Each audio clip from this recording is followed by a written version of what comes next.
But everything we marvel at in the Gospels, Jesus still does today. Jesus still is powerfully intersecting lives. He raises a lot more people from the dead now than back then.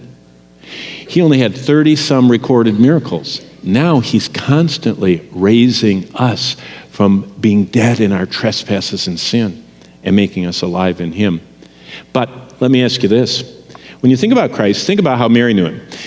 Mary knew that he saw her and knew her and cared and came and prayed and provided and cleanses. But most of all, what she needed to realize is he saves and gives life that's abundant.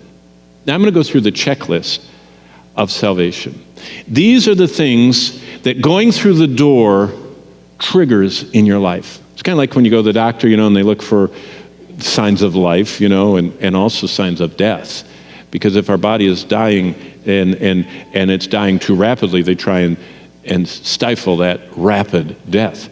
And we call it disease, and we call it, cancer, and we call it all these, respiratory, this and that. What are the signs of life in Christ? We're guilt-free. You cannot be guilty and be saved. Why? Because all my sins, all the penalty, all the blame went on Christ. I'm not supposed to compete with him.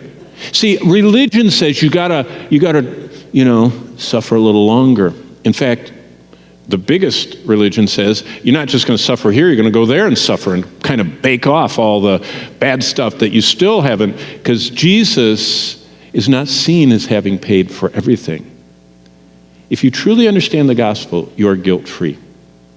That's why the gospel was preached in the prison system. Initially, Chuck Colson and his gang in Prison Fellowship, and you would read those accounts that those death row stranglers would come to Christ and they lost their guilt for what they did. Now, they still looked at the family through the glass as they were hooding them and doing everything, and they were saying, I'm sorry, it was wrong, I'm sorry I strangled your daughter.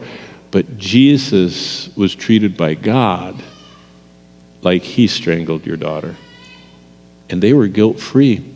That drove some people crazy.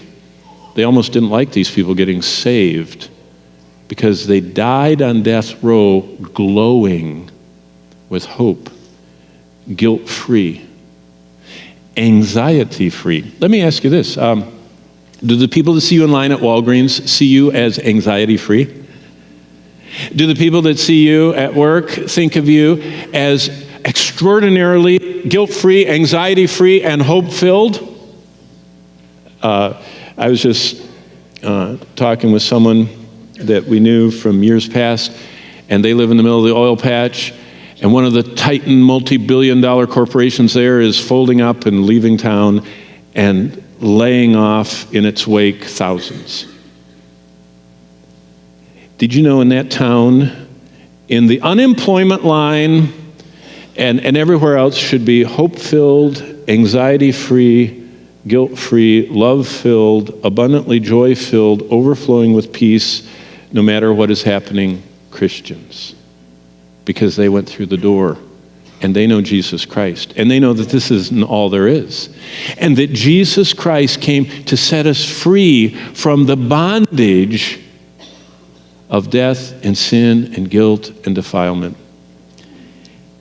But that's because saving faith says Christ lives in me today.